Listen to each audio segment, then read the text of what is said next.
국민 라디오.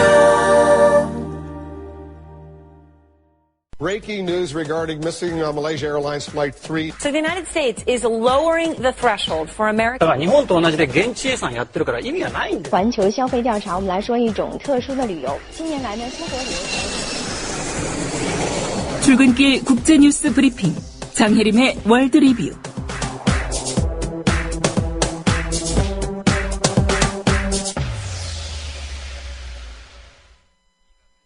네, 밤사이 주요 국제 뉴스부터 정리해 보겠습니다. 장혜림 캐스터입니다.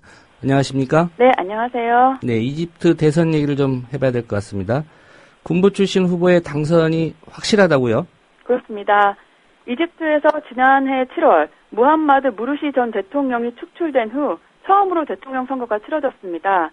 당선인 공식 발표는 6월 5일에 있을 예정이지만 이미 군 실세인 LCC 전 국방장관의 당선이 확실시됐습니다. 예. LCC는 작년 7월 쿠데타를 일으켰고요. 아랍의 봄으로 탄생한 무르시 정권을 몰아낸 인물입니다. 예. 뭐 이집트에서는 잘 아는 것처럼 오랫동안 군사 독재 정권이 이어졌는데 다시 군정으로 돌아가는 겁니까? 네. 군인 출신 무라바크가 30년 동안 독재를 했었고요. 2011년 1월에 독재를 무너뜨린 시민혁명이 일어났습니다. 하지만 그 후 3년 반도 안 돼서 다시 군사정부가 정권을 잡게 된 거고요. 이집트 사상 처음으로 민주적 선거를 통해 집권한 정권을 없애고 쿠데타를 일으킨 인물이 이번 대통령이 됐습니다. 예. 1950년대 초 이집트가 왕정에서 공화국으로 바뀌고 나서 이집트의 역대 대통령 6명 가운데 5명이 군인 출신입니다. 예. 이집트 국민들이 LCC를 지지한 이유도 좀 궁금한데요. LCC는 강력한 지도자 이미지로 대중적 인기를 누리고 있고요. 이집트 군부가 청렴하고 유능한 엘리트 계층이라는 이미지를 구축해 왔는데 이런 것들이 LCC의 당선에 일조한 것으로 보입니다. 그리고 이집트는 아까 말씀드렸듯이 2011년 아랍의 봄이라고 불리는 시민혁명을 경험했는데요. 예. 이집트 국민들은 혁명 이후 민주주의로 가는 혼란의 길보다 당장의 안정을 선택한 것 같습니다. 예. 대통령이 LCC가 유력하다고 말씀하셨는데 반대 목소리도 클 것 같은데 어떻습니까? LCC를 지지하지 않는 국민들은 군사정권의 회귀라고 걱정하고 있습니다. 그리고 또다시 권위주의적 지도자가 집권하면서 표현의 자유와 언론의 자유가 위축되고 인권도 후퇴할 거라고 우려하고 있습니다. 예. 또 반정부 시위가 벌어질 경우에 LCC가 학살을 자행할 거라고 우려하는 국민들도 있습니다.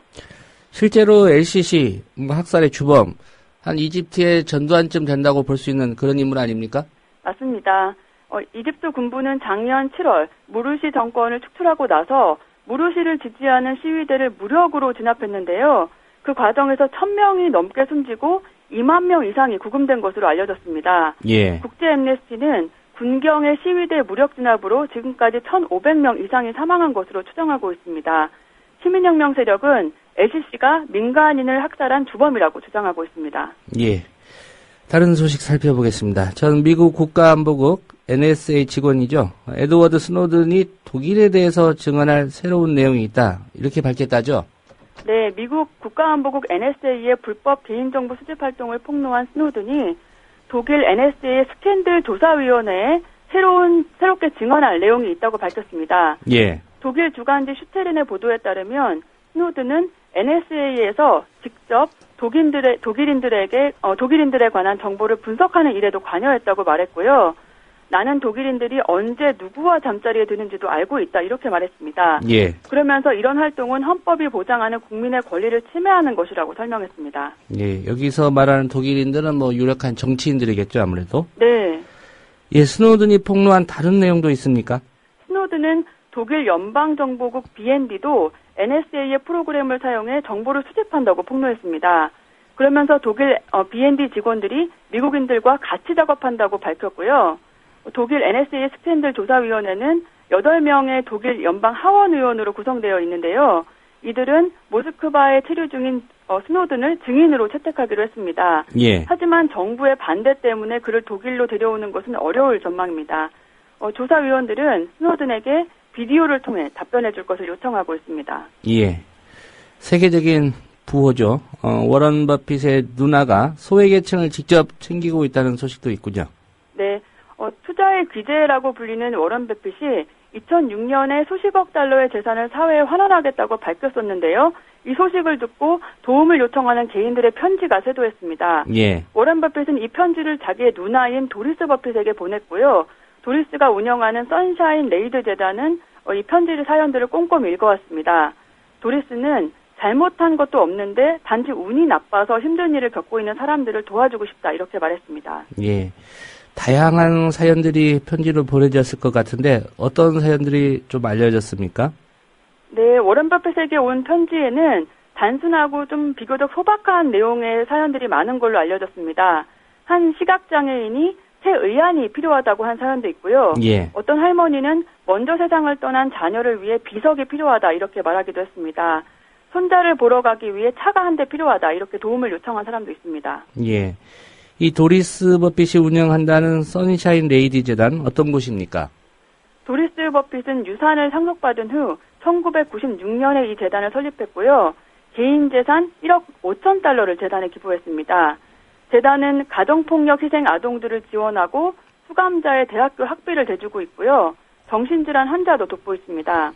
도리스는 4번 이혼한 경험이 있고 1987년 증시가 폭락했을 때 1,200만 달러의 손해를 보기도 했는데요. 예. 이런 일들을 겪으면서 어려운 사람들을 외면하지 않겠다고 결심한 걸로 알려졌습니다. 예. 우리나라에서 어려움 겪고 있는 분들은 안대희 총리 후보자에게 편지를 한번 보내보면 어떨까 싶습니다. 좋은 생각인 것 같습니다. 예. 미국 CEO의 연봉 일반 직장인의 250배가 넘는다. 이런 조사 결과가 나왔군요. 그렇습니다. 주식시장이 상승하면서 작년 미국의 주요 기업 CEO들의 연봉도 크게 오른 것으로 나타났습니다. AP통신이 컨설팅 회사와 함께 CEO 337명의 작년 연봉을 조사했는데요. 그 결과 중간치에 해당하는 CEO 연봉이 1,050달러로 우리 돈으로 107억 원이 넘는 걸로 나타났습니다. 예. 이것은 작년 일반 사원의 연봉의 257배에 해당하는 수치인데요. 2009년에는 181배였는데 불과 4년 사이에 CEO와 일반 사원의 연봉 격차가 더 크게 벌어진 겁니다. 예. 약 250배가 넘는 연봉을 미국의 CEO들이 받고 있다. 직원들의 평균치와 비교했을 때 그렇다는 얘기죠. 그렇습니다. 네, 오늘 소식 잘 들었습니다. 네, 감사합니다. 네, 장혜림 캐스터였습니다. 국민 라디오